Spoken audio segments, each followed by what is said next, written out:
L'ADIE est un partenaire du CICES. Donc nous sommes, comme chaque année, au niveau du CICES, de la FIDAC, au pavillon Sénégal pour venir exposer, entre autres, nos réalisations, expliquer aux visiteurs ce que nous faisons, notamment pour l'administration, mais également pour les citoyens. Et parallèlement, dans le cadre de notre partenariat avec le CICES, nous avons fait, entre autres, la connectivité. Nous connectons le CICES dans le cadre de la FIDAC, notamment le pavillon Sénégal. Nous avons donné une connexion gratuite en Wi-Fi pour les exposants, mais aussi pour les visiteurs, et également le pavillon brun où se situent les services de l'administration. Nous leur avons également offert la connexion. Donc c'est ce qui explique entre autres notre présence, mais c'est une opportunité de communiquer avec les citoyens, leur expliquer tous les projets de digitalisation de l'administration, ce que l'administration fait comme avancée en matière informatique, en matière numérique pour améliorer la qualité du service qu'elle rend aux citoyens. Nous avons plusieurs projets dans différents secteurs du numérique. Nous avons entre autres, en ce qui concerne directement le citoyen dans ses relations avec l'administration, un vaste chantier de dématérialisation. Nous avons, avec la plateforme Télédac, dématérialisé plus de 50 procédures administratives, dont la demande de permis de construire, mais également le retrait du diplôme de bac.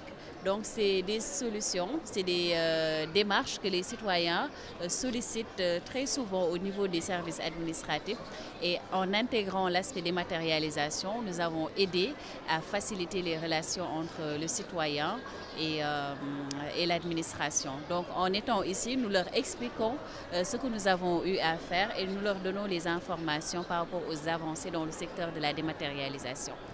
Nous avons également mis en place une plateforme qui s'appelle servicepublic.gouv.sn.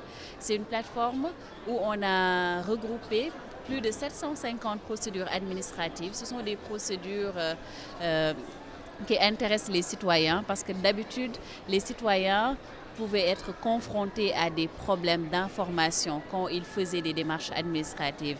Nous avons voulu utiliser le numérique pour que cette information soit mieux véhiculée. Et dans ce cadre, nous avons travaillé en étroite collaboration avec les services de l'administration pour avoir toutes les informations concernant les démarches administratives.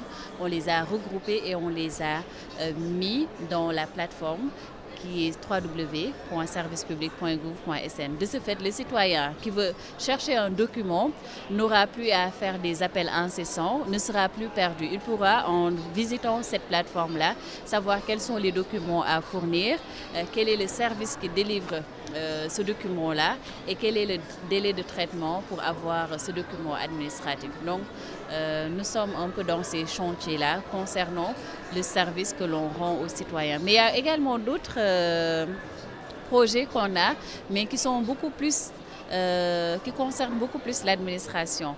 C'est par exemple la mise en place de la messagerie gouvernementale. Nous leur donnons des mails professionnels. On a une plateforme de communication collaborative où les agents de l'administration peuvent échanger des informations, des documents, peuvent également communiquer avec le Skype for Business qui intègre cette plateforme-là, ce qui facilite un peu la communication et la collaboration entre agents de l'administration. Nous avons également un projet qui s'appelle Large Bande et dans le cadre de ce projet, nous avons eu à déployer plus de 4500 km de fibre optique. Donc l'ADIE, l'État, de façon globale, dispose d'un réseau fibre optique actuellement avec 4500 km à travers les 45 départements du Sénégal. Et donc, nous avons eu, avec cette fibre optique-là, à interconnecter près de 400 bâtiments administratifs, dont des hôpitaux, des commissariats, des préfectures, des gouvernances, des universités. Et avec ce réseau-là, il y a la possibilité de faire le développement de la télémédecine, du téléenseignement et d'autres services que le numérique peut offrir. Également, nous avons des projets de solidarité numérique. Nous aidons beaucoup les écoles dans le cadre de l'installation de salles multimédia. Donc on a un projet de mise en place de salles multimédia dans les établissements publics scolaires. Et nous leur donnons des machines Parfois, nous construisons les salles, nous les équipons et nous leur donnons également la connectivité. Et dans les machines également, on intègre des applications, du contenu éducatif pour un peu répondre à ce besoin-là concernant l'éducation. Autre projet que nous avons au niveau de l'ADIE, c'est le projet FUDPE. C'est un projet qui avait pour objectif d'avoir une meilleure maîtrise de la masse salariale, mais également une meilleure maîtrise des effectifs au niveau de l'administration. L'idée, c'était de centraliser, de fusionner, d'avoir un fichier cohérent où les données, les informations seront les mêmes pour toute administration qui devrait l'utiliser concernant l'agent. Et ce qui a aidé entre autres l'État à avoir une visibilité concernant l'effectif qu'il emploie, mais également de faire de meilleures prévisions en matière de masse salariale et également en matière de prévisions concernant les recrutements, concernant les départs à la retraite. Et ça aide également l'agent de l'État à avoir une visibilité concernant sa carrière. Et ça l'aide également à réduire un peu tout ce qui est déplacement. Parce qu'on peut avoir un agent de l'État qui est enseignant dans une localité très éloignée de Dakar. Mais pour suivre l'évolution de sa carrière, il y a des actes administratifs qui le concernent, qui sont produits.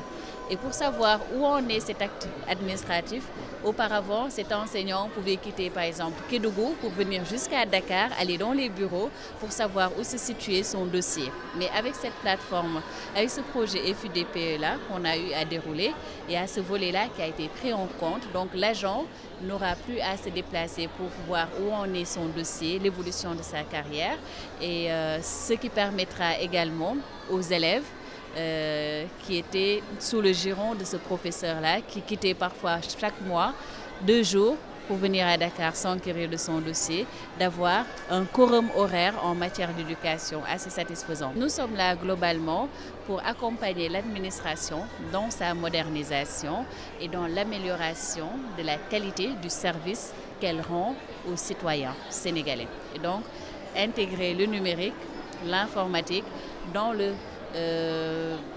fonctionnement de l'administration pour faciliter son travail et améliorer la qualité du service. Et le projet phare que nous avons actuellement, c'est le projet Smart Sénégal qui en est à ses débuts. C'est un projet pour utiliser le numérique pour améliorer tout ce qui est qualité de vie pour les citoyens, améliorer tout ce qui est sécurité, et on aura à installer des maisons du citoyen. C'est des maisons où on regroupera l'ensemble des services à travers le numérique. Le citoyen pourra venir faire l'ensemble de ses démarches administratives dans ces maisons du citoyen. C'est une sorte de guichet unique pour un peu centraliser certaines démarches et éviter toutes les tracasseries et les déplacements pour les citoyens.